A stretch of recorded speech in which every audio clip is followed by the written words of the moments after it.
Well, hello, and welcome to my lambs fry video. It's Mother's Day. Happy Mother's Day to all you awesome mums out there. Alright, as a treat for myself, I'm going to make lambs fry. So let's do this. So, I've only got small ones today. I've been waiting to do this forever, and it's been so hard to get this stuff. Alright, see the two completely different colours? My partner reckons, oh, it's two different animals. Well, I mean, duh. But I don't know. But they happen like this all the time. Sometimes I get them that colour, sometimes I get them this colour, and sometimes you get them both. So it doesn't matter, as long as they smell fine. First thing you want to do, okay, so, hang on, I'll talk first. Heaps of people soak it and put salt in it and all that sort of stuff. I don't do any of that because if you suck too much of the blood out of it, you have really dry lambs fry and you don't want that. So I always rinse them off really well first. And hopefully you can see properly here. It's look, there's no blood coming out of all of them. Sometimes you get them and they're like really, really bloody, and other times you'll get them and they're like this. There's just nothing, which is awesome. Okay, so I'll just turn it off a minute. See on the front here, this skin. Normally, if it's too hard to get off, I'll fill the sink with water because it's a lot easier, which I think I'll do. Is I'll put them under water and just peel it all off. Now I always peel the top one off, but I never really bother with the bottom one. So I'll peel them all off and then we'll go from there. See how much easier that is? It just comes off in one big go underwater. So yeah, just be persistent with it. You'll get it in big pieces. I don't think it matters. I mean, a lot of people I know just leave it on, but I do like to take the top one off, usually because it's easy. If you've got good light and you can see, of course.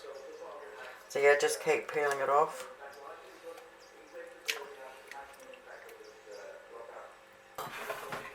If you get bloody ones, you're best off to clear off your whole sink anyway and put your chopping board on your sink because they can get really messy if they're proper bloody ones. Alright, well I'll just start with this one first. Make sure you can see. I know if you guys aren't used to it, you probably think, oh, it's so gross, and it really is.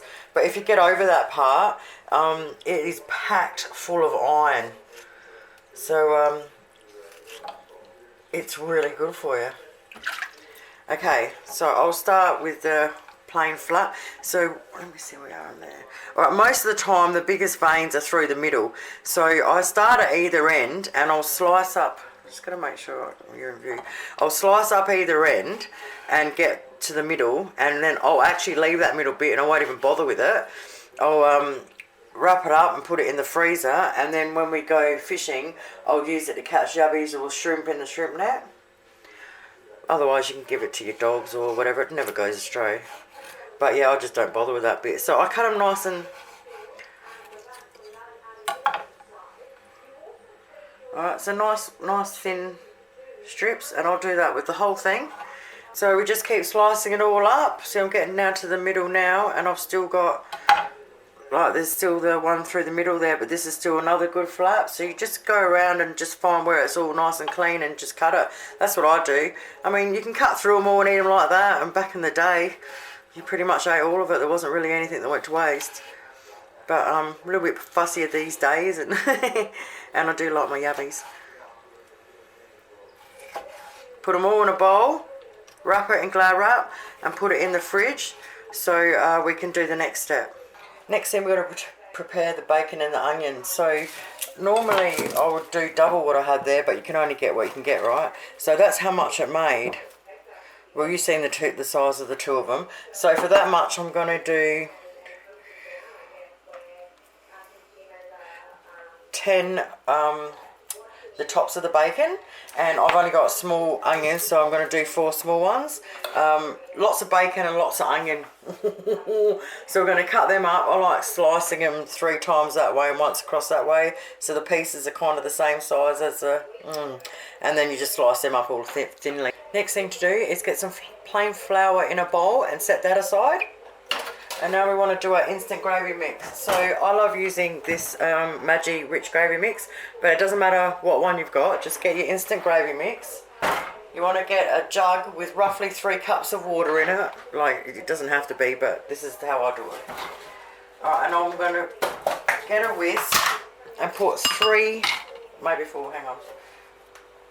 So I get your normal spoon that you'd normally just eat everything with, and massive heaped ones, I'll do 3. Alright, big heapy, blend it in, big heapy, blend it in, do 3 of them, whisk it all in and set it aside. Now we've got everything ready to go, we can start cooking. The only other thing we need is some oil. I love using olive oil, but use whatever oil you've got, alright? Now we're going to get out a big frying pan. I'm using my electric one because it's just easier than the electric stove top, but we need a big frying pan for this. Alright, so first thing we do is we heat our pan up. A little splash of olive oil or oil. We want to throw in our onion and our bacon, and we want the onion to go translucent and the bacon to go a little bit crispy, and then we take it all out and chuck it on a plate, and then we cook up the liver. Bacon and onion done. Alright, now we want to put a little bit more oil. You want to definitely have oil under each piece of liver, okay?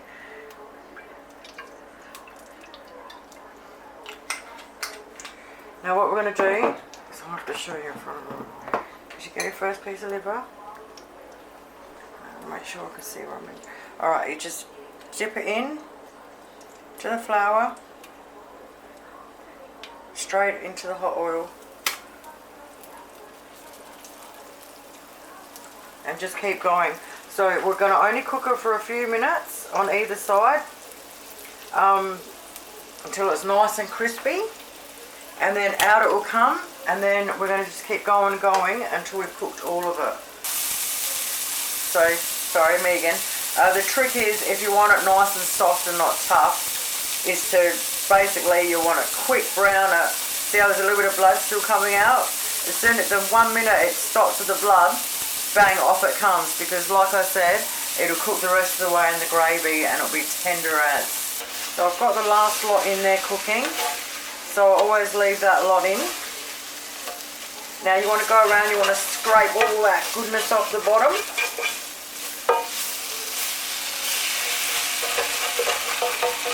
You want that all in your gravy.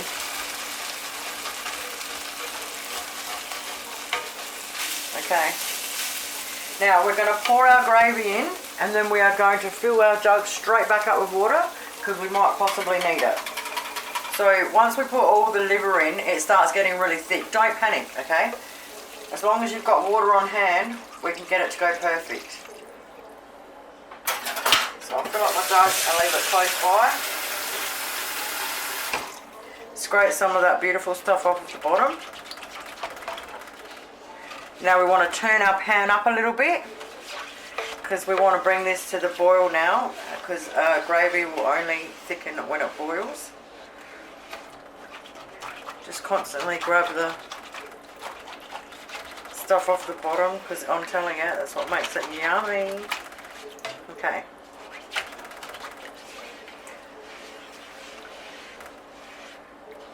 Alright, as it's slowly getting up to the boil, we just keep adding more liver back into it. Well, without doing that, just went everywhere.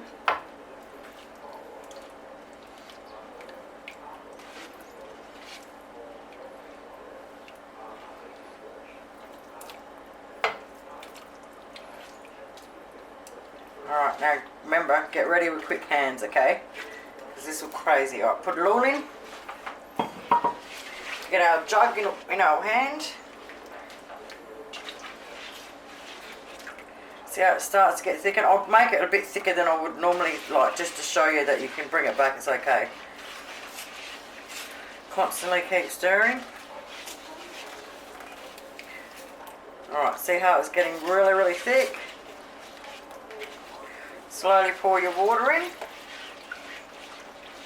Allow the water to go in there and thicken up again. Just keep working with it.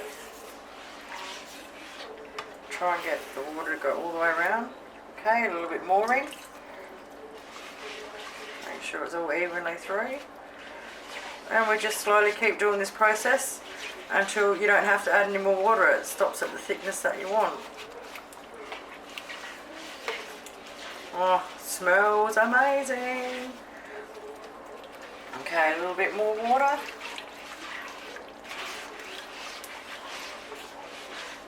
Now you can have your gravy however you want it. I do love it nice and thick, but not like.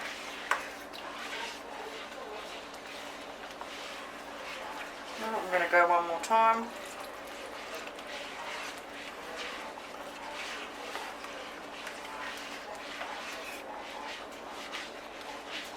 Be patient with it. Move it around. I reckon that is absolutely beautiful.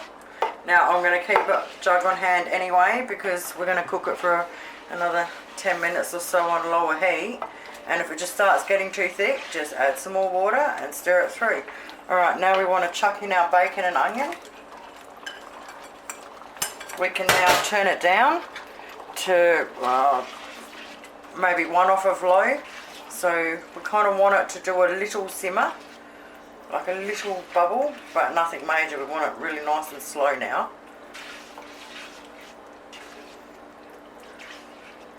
So once you've got it to the thickness you want, I'm going to make some mash up now because you've got to have this with mash.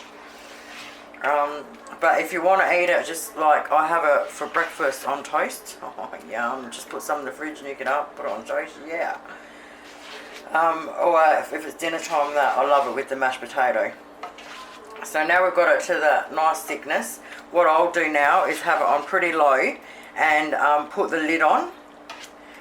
Because I'm going to do mash now, I'll leave it here for longer so it will be on really low. Otherwise, just have it on low, but have it bubbling just a little bit, only for about 5 minutes, and you're all done. Like I said, if it starts getting too thick, just keep adding a bit more water. There's no biggie there. Alright, I'm going to make up some mash and we'll serve it up. Oh my gosh, it smells amazing. Right guys, now for the fun part, serving it up. Big water mash, gotta have the mash. Oh, you have to have the mash. I like doing a big scoop in the middle. Oh, with our beautiful lamb's fry. Now you mums out there that are on your own today because of that COVID-19, enjoy it. Don't look at it as a bad thing, look at it as a good thing. Do what I'm doing, make yourself something yummy to eat. Sit down with your favourite bottle of plonk and just enjoy the day. Oh, look at this. Oh, man. This is so good. Yeah, just chill out. Be nice not to have to cook for everyone else. We're capable to cook something beautiful for ourselves like this. Oh, oh man. Yummo, hey. Thank you guys so much for watching. Have yourselves an awesome day. Have yourselves an awesome Mother's Day. Love yous all. I'll be back. Bye.